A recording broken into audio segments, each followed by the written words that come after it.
host Isaiah, and today we are going to install the short block for the silver Starion, and I'm going to show you guys how to properly clock a turbo. So let's dive in. Okay, it's about that time. So what I'm gonna do is I'm going to drop the block in here. Of course, I still have to put the flywheel and all of that other good stuff on there, but I'm going to drop the block in here just so I can get the starter in, the transmission bolted on, the alternator, AC, everything plugged back in. And that'll give me a little bit more time to finish up the intake manifold.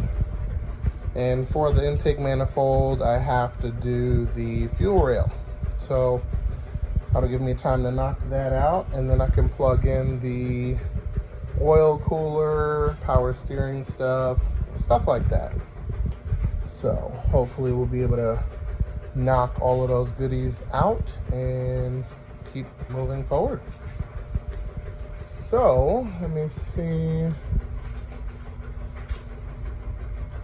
Motor mount over there and over here. Perfect. Okay. So let me get this engine up onto the crane, start buttoning in the flywheel components, clean this plate up, and we will be back. All right, she is up in the air. All right, so we got the 2 bolts here to get the cover on. So I'm gonna clean that cover up, and looks like I need to take off the rear main seal, fix the tumorage there, which is not too big of a deal, and get that back on. All right, there she goes. We're not gonna paint this one up or anything like that. Kinda stretched for time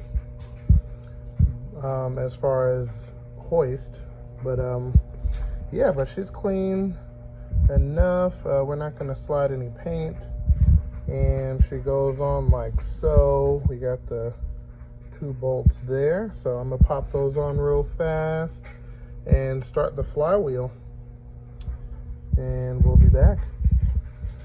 Okay, flywheel is torqued down something in the neighborhood of 80 something foot-pounds with a Loctite, which I did add, so we are good there. So I'm gonna put on the pressure plate and clutch disc, ACT goodies of course, and I'll be back. Jesus, almost forgot to record, but got the pressure plate on, ACT pressure plate, 6 plug with springs, disc, and basically we are almost about to get her into position and start buttoning her up to the tranny. I'm excited, ready to get it done. So yeah, let's get it in. Woo! Working into the late night hours, but engine is in, motor mounts are tightened down, which we're gonna zoom in on that. Here we go, motor mounts are tight. Transmission is on and tight. This motor mount is on and tight. And I still have access to starter, alternator, all of those good things, which we are going to connect. But we're going to do it in the daytime. So I'll see you guys in a couple hours. And voila, today is a new day. So we are going to start assembling more of this engine components, so to speak, but we got a package. Let's check it out. Alrighty, let's see what we got.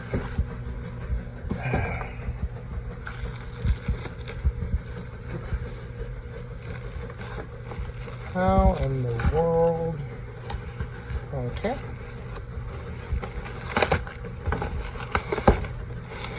Ho, ho, ho, ho. Happy days always begin with turbos. Yay. Alrighty, so let's take a look at this and see what we got. Alrighty, we got the exhaust flange and T3. Awesome. Let's check out the turbo. Let me get something to open this guy up. Okay, we got it open. 0.72 AR. We got a billet wheel. We got a wheel speed sensor.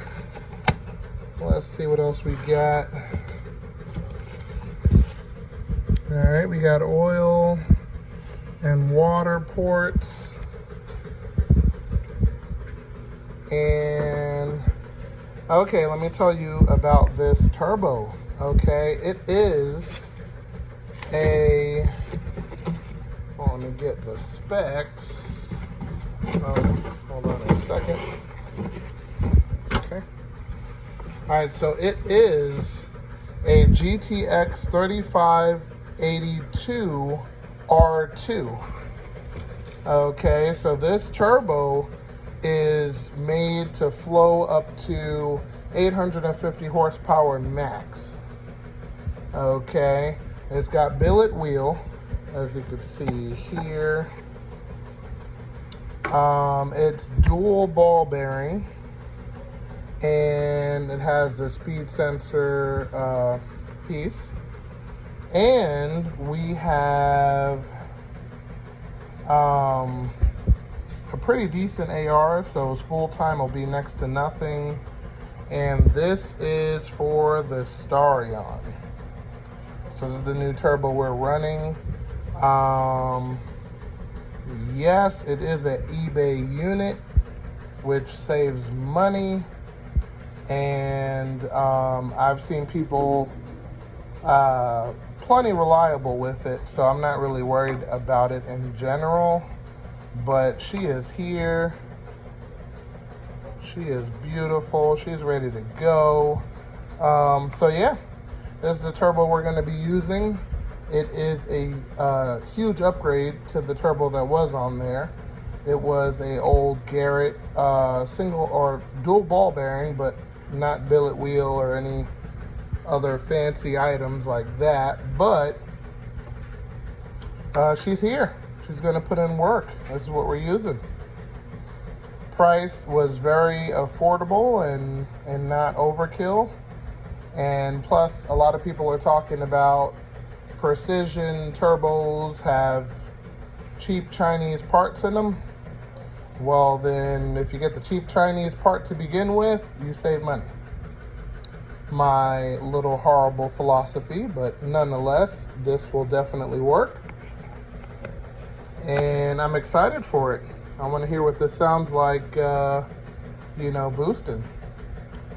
So let's get back to our regular scheduled program and put together this motor. And we'll come back to this a little later. Okay, so we have both lines connected for air conditioning, and we have this one and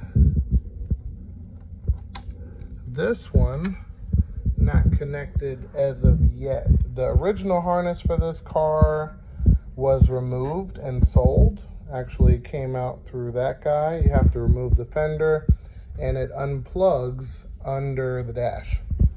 So it was never cut or anything like that, just removed. So all of the wiring for the air conditioning is gone, but we're going to hook that up later in the future because all it is a on and off switch. Okay, so this is the charging cord to the alternator. This one actually goes to the back of the alternator to receive the charging current. And it's kind of destroyed, so I'm going to redo this one with a bigger loop to fit the new alternator, which is that guy down there. And we should be good to go. Okay, so I got one of these on here. That gives it a little bit more beef, more girth, more allowable amperage, let's just say. So we're gonna pop that on down here and tighten it up. Okay, so that alternator is completely tied in. And next, what we're gonna do is slide in the starter. The starter I actually got, I believe, from eBay at some point, but still works. We're gonna slide that in. We have 2 bolts, 1 and 2, and then we have the starter wire, and then for me, this blue wire is the wire that turns on and off the starter. So we're gonna connect those 2 items and take it from there. Okay, so starter is in. Definitely tighten up your prongs if it's too loose. This one seems to be needing some tightening, so I will definitely do that. But also, because I sold the harness, this starting circuit was a part of it. So I had to redo it, coming directly from the ignition switch. And yeah, so it's been working all this time and it will continue to. We are pretty much done on this side. I'm going to put this hose on here and tighten up the starter connection. And that technically should be it. And as you can tell, without the head and intake on here, everything is much more accessible to tighten everything up. So that's one of the reasons why I did it this way. Okay, so we're gonna move to the exhaust side. Okay, so we have the power steering line put on here, but my steel braided one is gonna have to wait because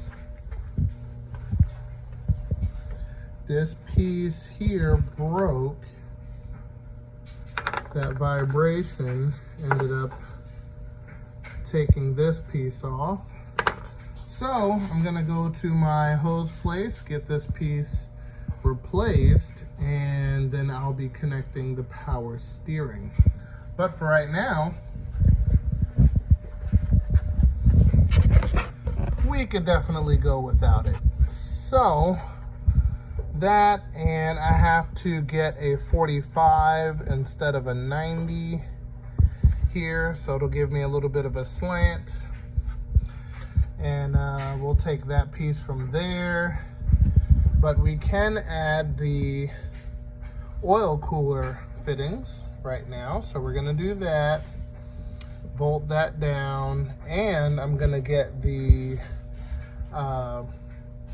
oil filter relocation kit bolted on also. So I shall be back. Okay, so this is all connected from and to, nice and tight. Last thing we have to put on here are these 2 pieces. I'm using a Wix for break-in. So what I'm gonna do is I'm gonna take these off, and I'm going to use the high temp, high PSI, oil resistant, all of that other good stuff, silicone on both of these, and then put it back in. These are 13 millimeter. So that's very important to know the size. And then this will be good to go. Okay, holding the turbo side by side, you can definitely see the differences. AR70 versus AR72. The blade on this is definitely bigger than this one, including the anti-surge, which is right back there. And yeah, this one looks like it means all business. So I could definitely see how this one is a 850 horsepower turbo versus this one, I believe, is a 600 horsepower turbo, I believe. Something like that. But anyway, this one's definitely going to put in work. I'm excited. I'm ready to crank up the car and test this thing out. But there's still some things we have to complete beforehand and take it from there.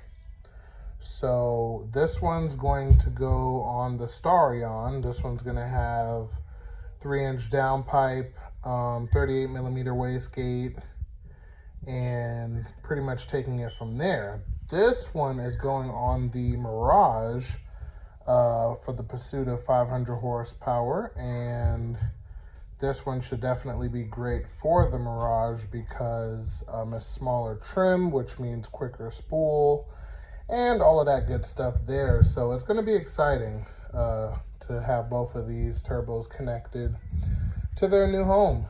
So with that in regards, what I'm going to do is I'm going to show you guys how to clock these turbos. This one's going to be a bottom mount. This one's going to be a top mount. So let's get to it. Okay, so first thing is first. You're going to want to take 1/2 inch and you're going to want to loosen all of these bolts all the way around. So these bolts here will loosen the cold side. These bolts here will allow the center housing to spin and the rear housing to spin. And that is important because you want to make sure your feed is above, your drain is at the bottom, whichever way you're going to clock it. So this one is already clocked for top mount.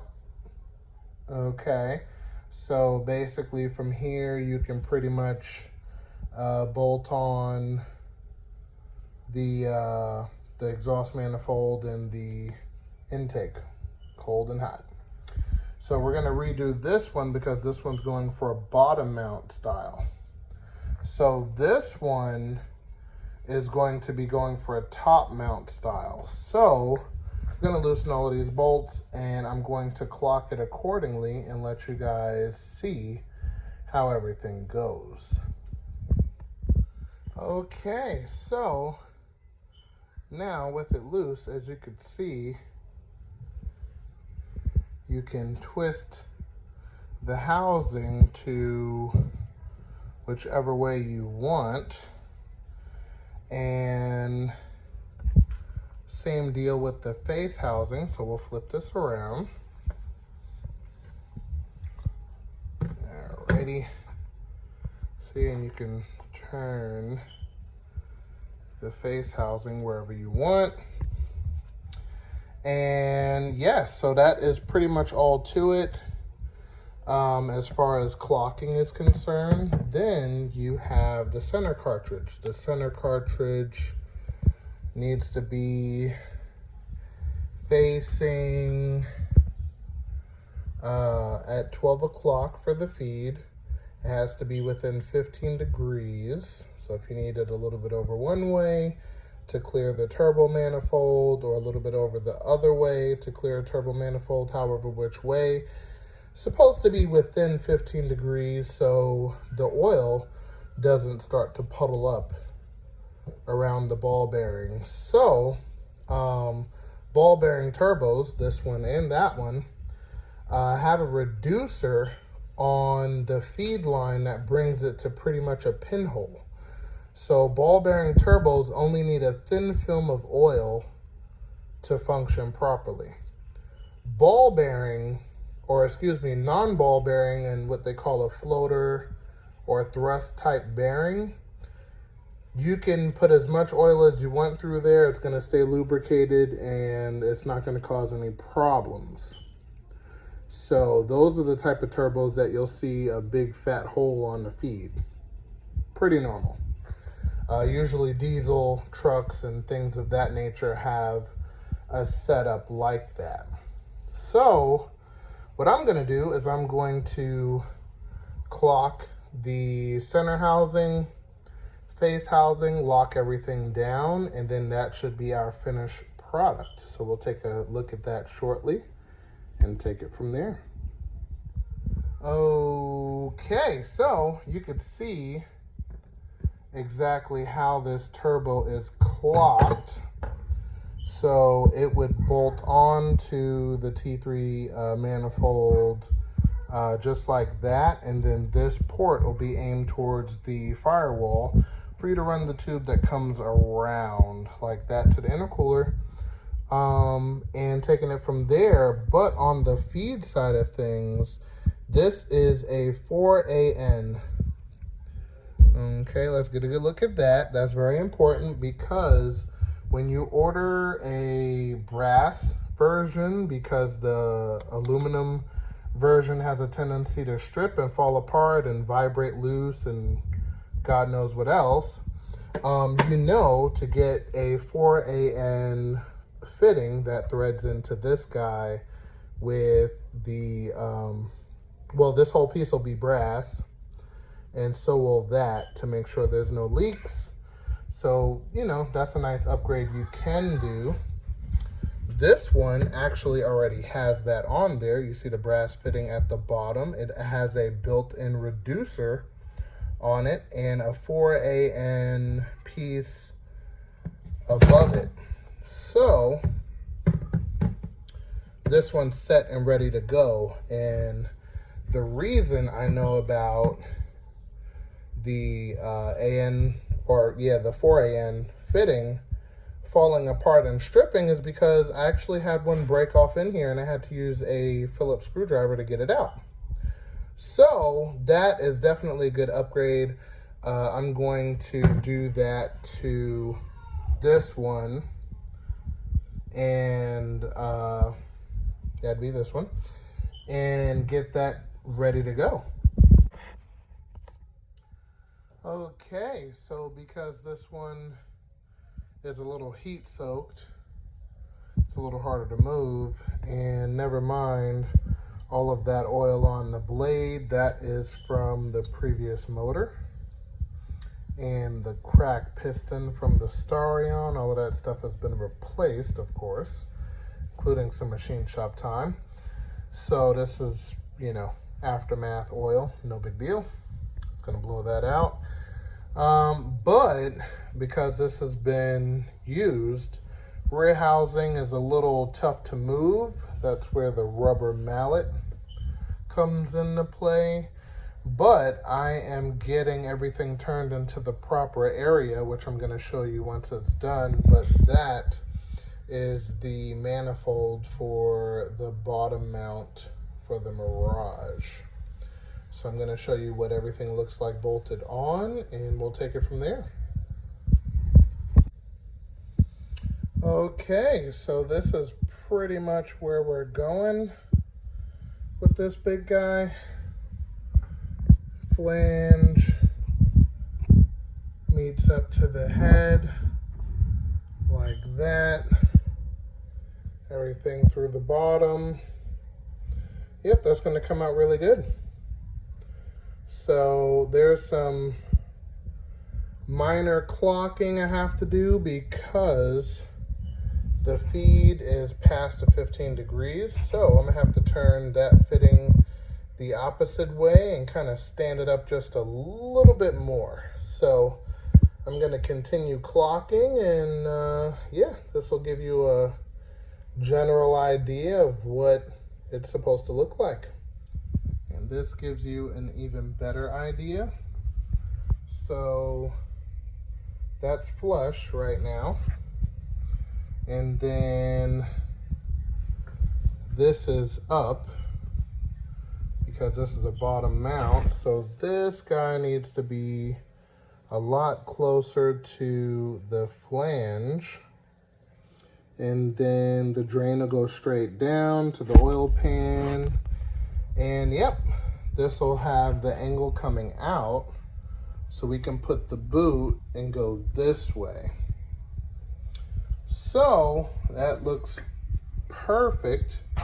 And then I have this guy, which is going to go straight to this guy with the down pipe, and everything should mate up perfectly. This one's going to have 2.5 inch down pipe, tight radius to go under,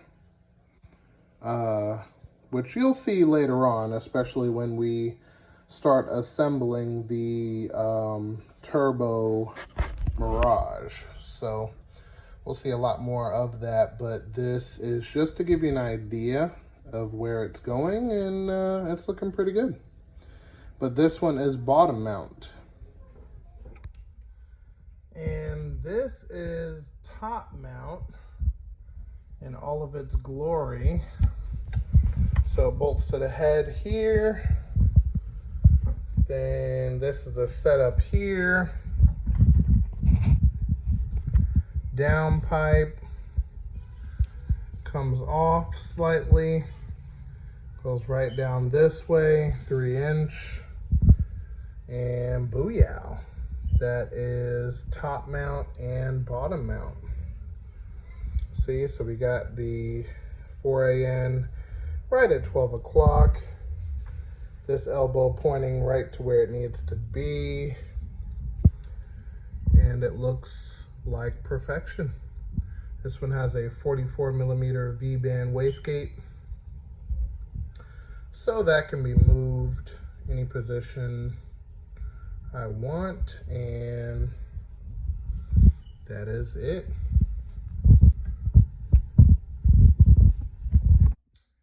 And with that being said, I hope you guys enjoyed this episode. There's definitely, of course, a lot more to come. If this is the type of things you like to watch, definitely subscribe and hit that bell icon, and I will see you next time. And remember, knowledge is power.